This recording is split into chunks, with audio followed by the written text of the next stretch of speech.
Real Sihk versus Twork. I know I'm a little late on this one, but I finally watched it, and I definitely gotta speak on this. This battle was fire. I feel like I'm gonna have to call it, I guess, Twork 2-1. I feel like Twork in the first round, he was walking him down from the start. Like, he was having these little effortless bars that he wasn't even really putting a whole lot of energy into, but it was just what he was saying was just that crazy to where I'm just hearing this and I'm like, yo, Twork is like he's kind of effortlessly walking Sihk down right now. And I feel like even though Sihk came out and he had a fire first round too, because I feel like their first rounds were probably like both their best rounds, and Sihk really like was going crazy in the first round. Like, he was really going at Twork, but I feel like Twork's first was just had so much energy and he was just showing greatness in the first round to where he was doing too much for Sihk to take that round from him. So I feel like if we talking numbers, Twork's first was a 10, Sikh's first was like a 9.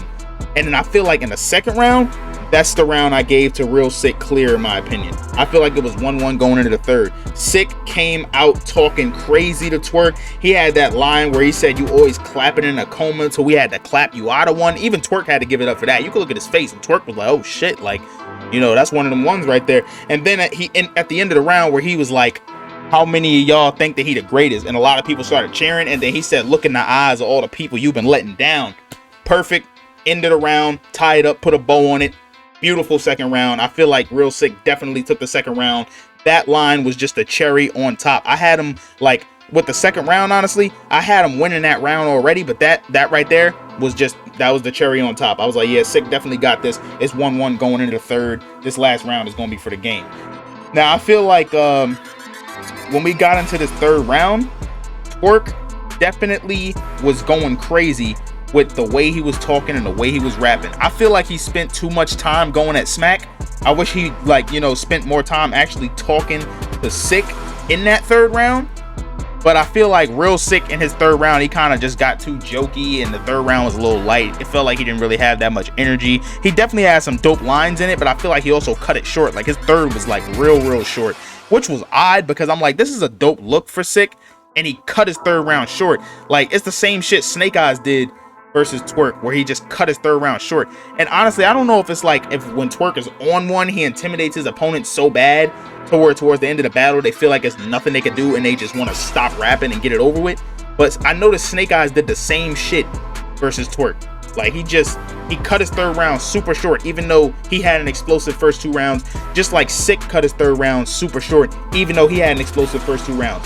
Honestly, this is a good look. I feel like after this battle, even though people saying Sihk lost and I got Sihk like losing 2-1, it was a debatable battle. Like, his stock definitely rose. His first and second round in this battle was probably some of the best rounds I ever heard him spit for anybody. Like, this was my favorite Real Sihk performance. Like, I can go back and rewatch that second round because that second round was ether. Like, the way he was talking in that second round reminded me of Mike P's second versus Danny Myers.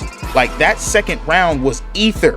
So I definitely love Real Sihk's performance in this battle. Definitely love Twork's performance. We already know when Twork is on one, he shows greatness. We remember him and Tay-Rock. That's one of my favorite battles now because both of them was going crazy. Just when Twork is on one, he's dangerous. He needs to be on one all the time. He could literally be, he's one of the greatest. And if he could just actually show that more often, he'd be damn near unstoppable. Like, I still feel like if Surf beats his case, him and Twork gotta run it back. Honestly, they gotta run it back. If Twork was on one like this versus Surf, we would have had a classic on our hands. Because I feel like Surf and Rock are around the same level. And the fact that Twork and Rock had such a classic, and then Twork completely chokes versus Surf and drops the ball, I feel like him and Surf would have been a classic too. Because looking at Rock's performance and Surf's performance versus Twork, they were around the same level. It's just Twork rapped versus Rock, and he didn't rap versus Surf, which is why one is a body and one is a classic. If he rapped versus Surf, it would be both classics. But yeah, I definitely think that Real Sihk in this battle, he rapped like this versus a lot of other niggas, it's not looking good for a lot of other niggas because Twork is just one of them ones. If Sihk rapped like this against a lot of his other opponents, it would look nasty for a lot of people because Real Sihk is honestly nice. And we see that he's getting more disrespectful, more personal. He's really talking to niggas. Like, he's not playing with niggas no more. So definitely one of my favorite Real Sihk performances ever. I think his stock rose. Even if he did lose, shit, the battle looked good while he was doing it. So definitely both showed up and showed out. Them first two rounds, fire rounds, they definitely did their thing.